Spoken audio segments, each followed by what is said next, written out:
Today on the show, we have some job market numbers that look horrendous. Break in the ceasefire again in Gaza, as well as continuation of the war aims with Venezuela. I'm your host, Sal Assante. This is the We the Patriots podcast, and let's get right into the fun stuff.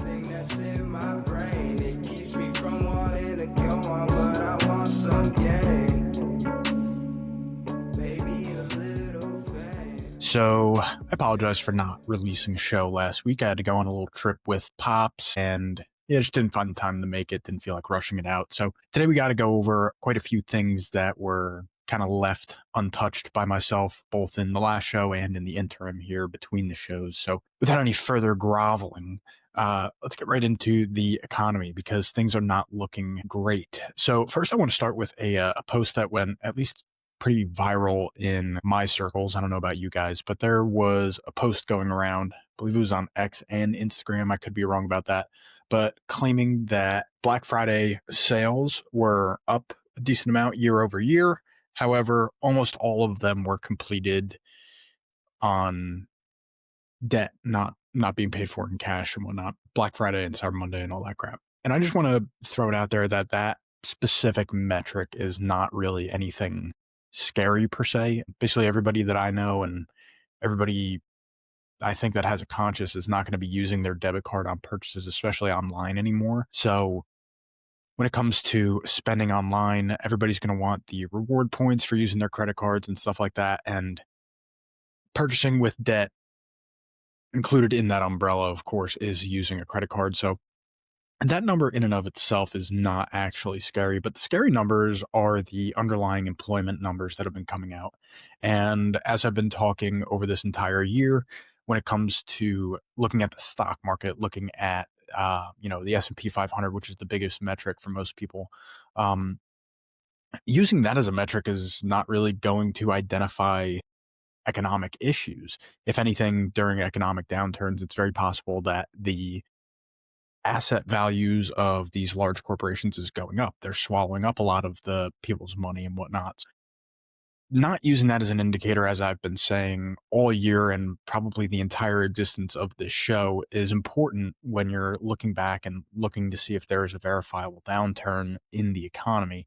You know, if you look at, again, the S&P 500, ever since Trump took office, I believe it was somewhere around like 6,000 flat. Now we're at like 6,800. What you're looking at basically is not only in the year over year, but just since Trump took office, you're talking about roughly 10 to 11 months of time.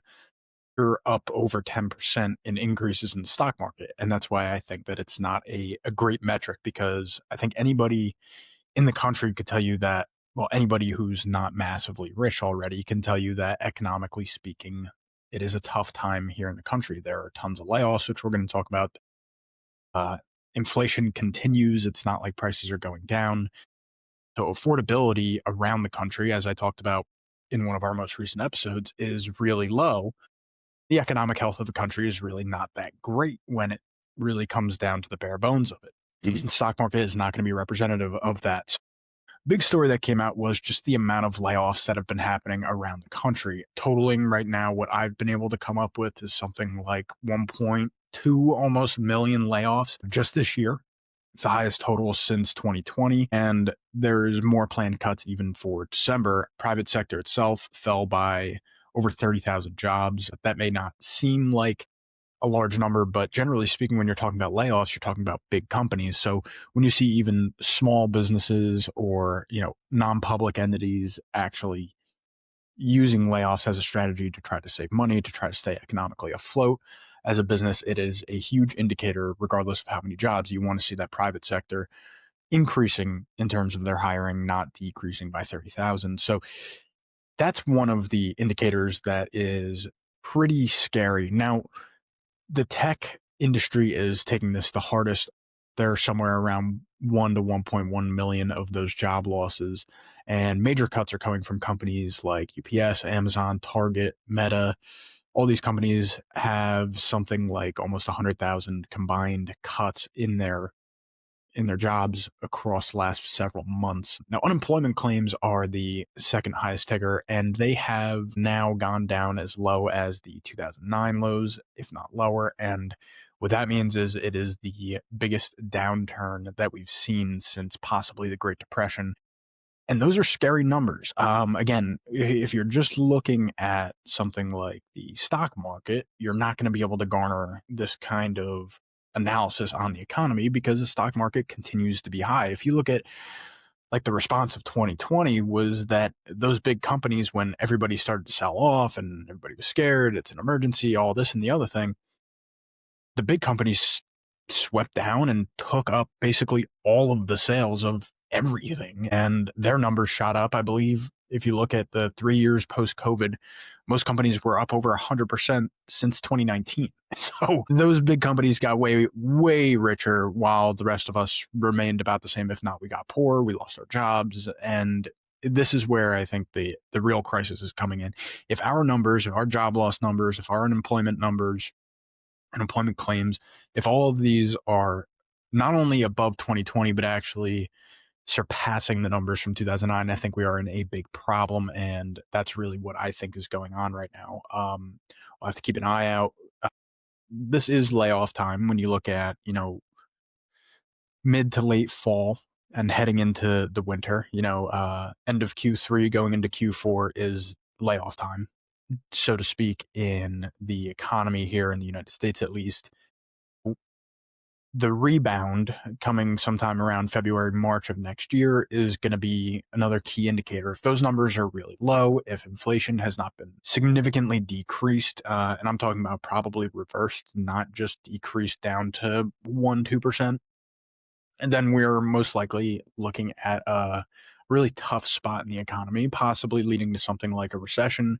That I can't guarantee. I'm not an economist. I can't give you information that I don't actually know how to determine 100%. But just by the way that things look, by the job numbers that continue to be rough, things are not great economically speaking. So there's that. Now, one thing that I did want to bring into the fold here was that I missed talking about last time Trump and Mamdani getting together. Now, this was odd, to say the least. Now, I believe that the meeting, I'm not 100% sure, but I believe the meeting is, if not required, it's very much expected, so to speak. You're talking about the mayor of the largest city in the country, the economic hub, so to speak. So it's expected. Now, when they got together after months of kind of going back and forth, I will say Trump was not as aggressive against Mamdani as I think he should have been in the preceding months leading up into the election. I don't think that played anything into the reason that he won, because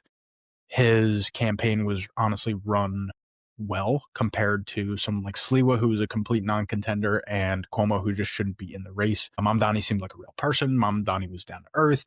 Now, I disagree with him completely on almost everything when it comes to politics. But now, with all that being said, I think Trump had an opportunity to really go out, make multiple public appearances, speeches about how Mamdani and his politics are basically infecting our country, and take a stab at taking down socialism again, like it's not the first time. And he really didn't. Now, one thing to keep in mind when you talk about the dynamics between someone like Trump and Mamdani is that Trump is at that level of wealth where he's not really affected by someone like Mamdani coming into politics. And not only that, it's very possible that he is at that level of wealth where he could take advantage of being a big enough entity in and of itself, of aiding that state government. And there are many billionaires across New York that will be taking advantage of their position and trying to integrate themselves into Mamdani's circle. And if they don't do so, then they're just going to leave and let it be what it may.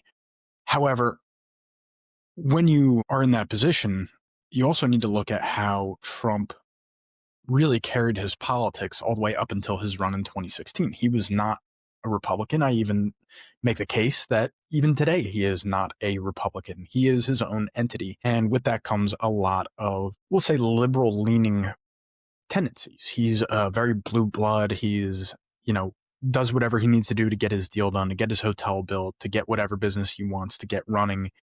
And he's going to make a deal with anybody. And I think that's what you see when you see this meeting. I'll put the picture up of them just kind of looking happy to see each other, which I found fascinating. But at the end of the day, I also think is not that outlandish. Again, Trump will be the type where he's not really affected by the policies that are going to be brought down by Mamdani if they are successful. You're talking about state-run grocery stores allowing criminals to get out, trying to pass like free bus fares and all this. Basically, a not entirely, but very much so socialist type government. At the end of the day, if you are already rich enough to circumvent all of these things, then the policies that are going to be enacted, if they're allowed, are not really going to affect the ultra rich like Donald Trump, like any of the tech CEOs or anything like that. Not that any of them are really when it comes to tech in New York City. But that being said, Mamdani and Trump have almost a reason of getting along. And I found it very interesting that there was really no combativeness. If anything, it seemed like they kind of were buddy-buddy. So if that doesn't scare you, I'm not really sure what will. It wasn't the greatest sight for me to see. Now, I know there's a very high possibility that there are some of you out there that are listening to my show that are completely on the other side of the political spectrum from me. I would just ask you, if you're in that position, to look at things from the other way around. Is it weird that your ideal candidate, or at least a form of your ideal candidate in Mamdani, with his charisma, with his, pretty aggressive line of attempting to fix the city of New York, do you find it abhorrent that he's getting along with someone like Donald Trump? If you don't, and you're fine with that, I honestly commend you on your ability to not be outraged by politics. However, in most cases, from what we've seen, you are, over the past several years, you are one side or the other, and it's getting more and more extreme. Now, I pride myself on being somewhere towards the middle, but I know that most of America doesn't live in that sphere in the middle there. So, well, God bless you.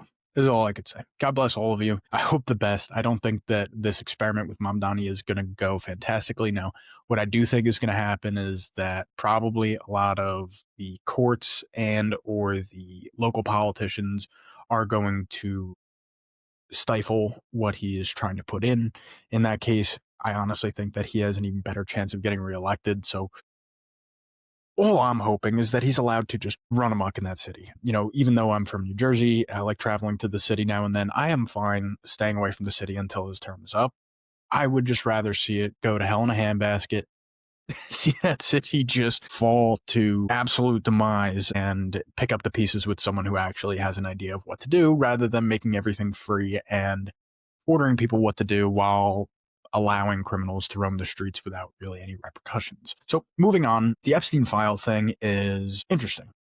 I think interesting is not the best word to use, but I don't really know what else to say about it.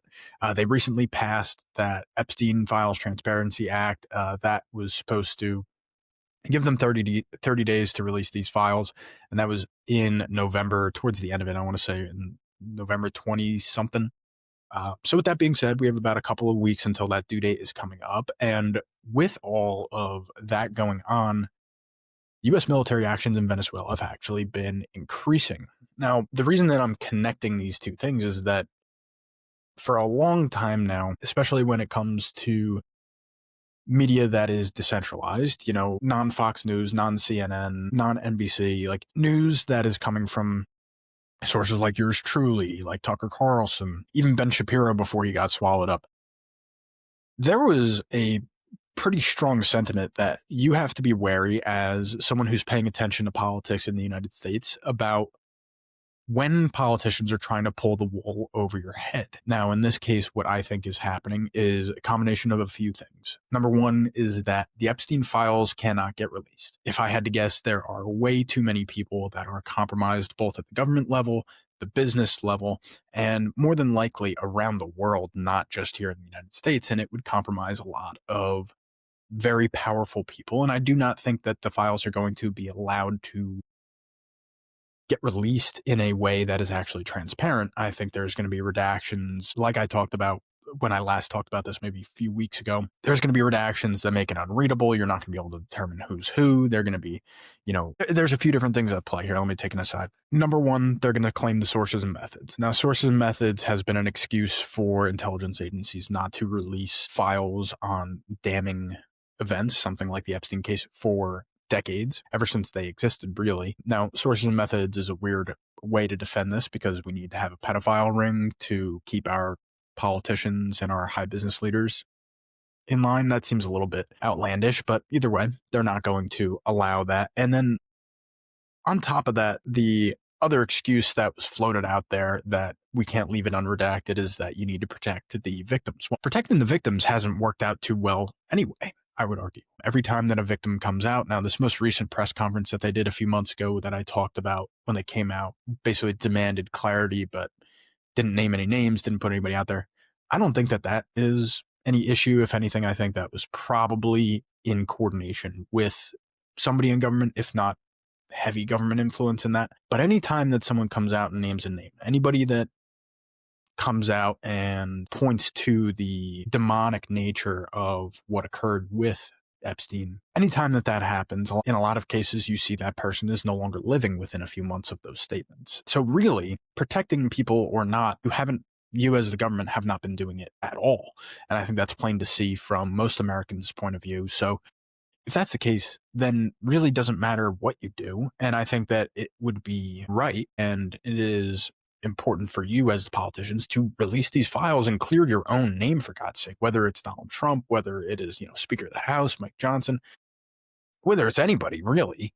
If you're in politics and you don't want your name attached to the Epstein files, whether you're hiding the release or whether you're in them yourself or both, then release the fucking files. You don't need to hold back this information that basically, I would say, probably 75% of the people who pay attention to politics at least have a very base understanding of what the hell could be in these files and who might be in these files. Left, right, or center, they don't really care because they know they're all in there. Now, there'll be a 25%, I would say, divided on both sides that say, no, Trump's in the files and Bill Clinton and all of my Democratic cronies, they're not in there. It's all Trump. And the other side of that coin, of course, is that, Trump is innocent. He might be in the files because he was in that circle, but Bill Clinton and all of your cronies, they're in there and whatever. I don't think that there is any real preference. I think that if I had to guess, Jeffrey Epstein didn't really care about sides. He cared about power and wedging himself into the most powerful circles.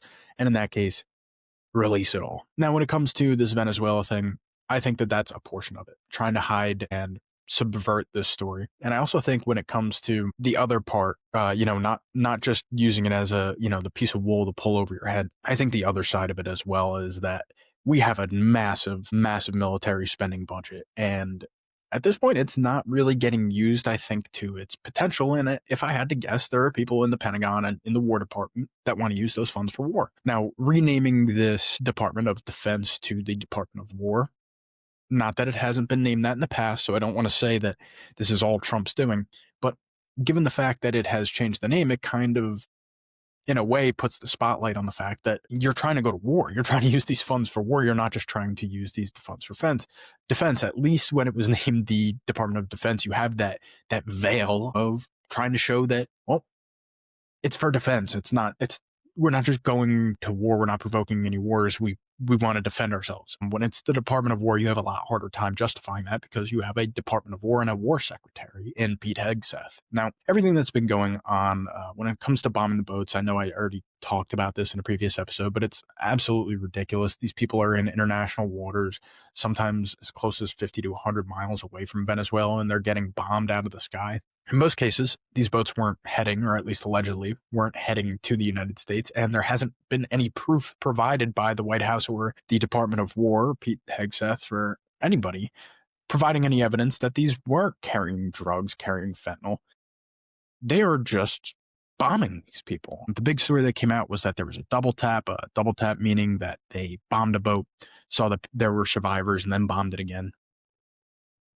At the end of the day, I think the issue is not a double tap, although that's a great way, I guess, of getting other people involved in the conversation that may not have been involved in the first place. But At the end of the day, the entirety of the situation is just ridiculous. To think that you could have these people that are going off to other islands, other places in Central America, South America, and they're on these boats and they're just getting bombed out of the sky. Preposterous, if I'm being honest. It's absolutely ridiculous on its face.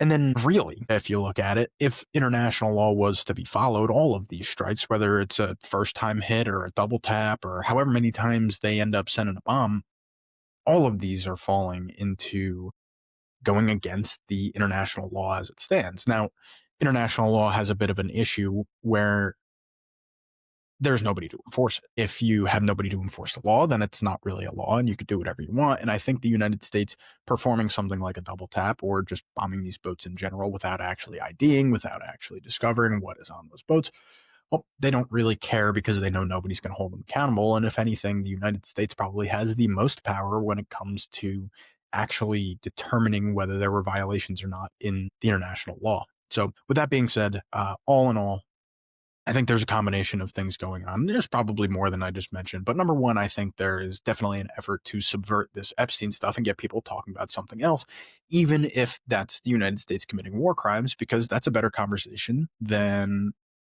well, it's a better conversation for the politicians, I should say, than people asking if you're a pedophile and you diddle kids and you're a part of a massive conspiracy of pedophilia. Number two, I think that there are a lot of people in the Department of War, Department of Defense, whatever. There are tons of people that are trigger happy. And if they do not have something to keep themselves occupied with, I think they start to go stir crazy. And I think that's another side of what we're dealing with here with Venezuela. I think it's a major issue that we need to go around in search of enemies rather than, claim and destroy our dragons that are swallowing us up from the inside, whether that is the instability economically, whether that is the recidivism rate in terms of prisoners, or whether you're talking about just the general unrest that we have in the country here. And we're not going to slay that demon. Instead, we're going to go in search of demons, whether it is with, what's going on in Gaza, whether you're talking about Venezuela, or whether you're talking about Ukraine or China or whoever you want to combat. We're going to go find those enemies instead of dealing with what we have at home. And I think that's a major issue with our political leaning now. So moving on from Venezuela, we have a couple of other things that are beyond our borders that need to be talked about. So there was a recent story that came out that Israel violated the ceasefire due to two individuals that went past their denoted zone and basically started this whole thing, killed these people. Now, I saw stories, and I can't verify that they were true, so I'm not going to post them up here for you. I saw stories that these people were actually under the age of 18. Can't verify that that was true. But that being said, this isn't the first time that the ceasefire that was instilled on October 10th, I believe, that it was broken. And that's kind of what I warned about. Now, that doesn't mean that it's totally broken. Apparently, news just came out yesterday that they're heading, according to Netanyahu, they're heading to phase 2 of this ceasefire. So very well may be true, and I hope that that continues. But that being said, this ceasefire has been broken by both sides, mind you, multiple times. There's another report that I'm not 100% on. It's an Al Jazeera thing. So, take that with a grain of salt, but saying that Israel violated the ceasefire over 500 times since October 10th. Now, I wouldn't doubt that they violated it multiple times, but that doesn't mean that, 500 is the number. That being said, there's hundreds of Palestinians, thousands that have been killed. There's been thousands of buildings that have been destroyed in that time frame after the ceasefire. So Israel is definitely, to blame for a lot of this, but that does not mean that Hamas and the Palestinians or Gazans are blameless. There have been multiple instances where ceasefire has been broken by them. Something like Israel occupying 58% of Gaza is what I'm seeing, and that's up from 53 at the time of the truce. Military operations have definitely not ceased.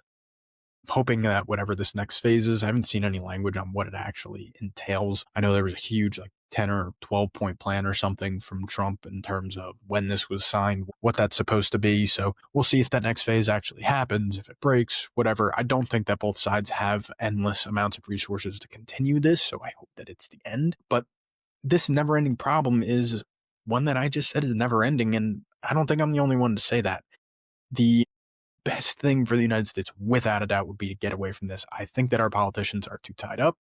It's a shame, but what are you going to do? We got politicians that are sucking up to Epstein that don't want to release his clients. We have politicians that are beholden to Israel, will do anything in their power in order to get them more weapons, get them more money. So we're living in this hellhole where you can't really get out of it. So I wouldn't be surprised if this thing continues. And another thing that's lingering before I move on to the last portion of this show, another thing that's lingering over the head of Israeli Prime Minister is that he is actually on the hook for corruption charges. So why not, right? Everything that this guy does is disturbing, to say the least. But with that being said, it is in his best interest to continue the war. Continuing the war means that his trial date gets pushed.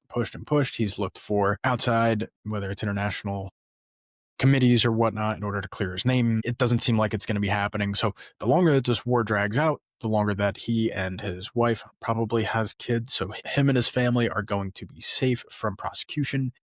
It is in his best interest to continue this war, find a new way to continue this war, and possibly even manufacture another instance of Palestinian uprising in order to relaunch the war and end the ceasefire. So keep an eye out on that. It's a very high possibility that that actually occurs. Now, moving on to the last thing, we do have peace talks on the table for Russia and Ukraine, which is amazing. You know, I'm sure it would end up something very similar to what's going on in the Middle East right now, where you have a ceasefire on the table, activity is still happening, but it's at a lower level. Now, Zelensky came over to Miami. There was Miami peace talks, which I thought was funny that it was done in Miami, but doesn't really matter.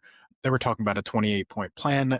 The biggest holdup in this whole thing is that Russia is demanding that Ukraine is withdrawing from the Donbass region, and they rejected it because of that.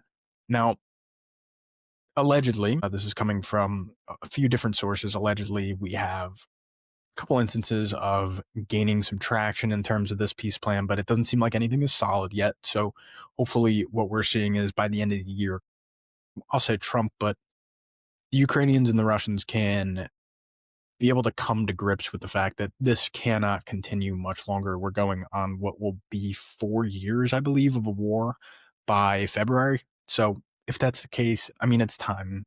It's been time, but it's definitely time to get this to an end. I hope that there's something to be reached. Now, almost always there is skirmishing going on between the Ukrainian and the Russian border. There was a show that we did, I want to say last year sometime, maybe 2 years ago, where we talked about the entirety of Russia and especially the Ukraine-Russia war, and that was with fellow podcaster David Bohr. So if you haven't seen that, go take a look at it. It was pretty enlightening in terms of what the history between these two countries is. But to break it down to the most simplest terms, Russia used to encompass Ukraine, and if you go all the way back, actually a part of a state, or a part of an entity, I'll call it, called Kiev and Rus. So these are interconnected, going back very deep into history, Russia and Ukraine. And with that being said, there's always going to be minor conflict going on at all times, if not a major one, like we've been seeing for the past 3 years. If that continues and there is no ceasefire, you will see major war. But even if there is a ceasefire, like I said, something like what's going on in the Middle East, minor skirmishes, breaking of the ceasefire, is basically inevitable. And it's something that kind of have to deal with. Now, something to be looking out for, and I'll end the show on this, is that if there was to be a peace or a ceasefire achieved between Ukraine and Russia, and the ceasefire holds in Gaza, and it's two very big question marks, don't know that those two can be simultaneously true. If it does happen that both of those are ceasefires, be on the lookout for major escalations happening with Venezuela.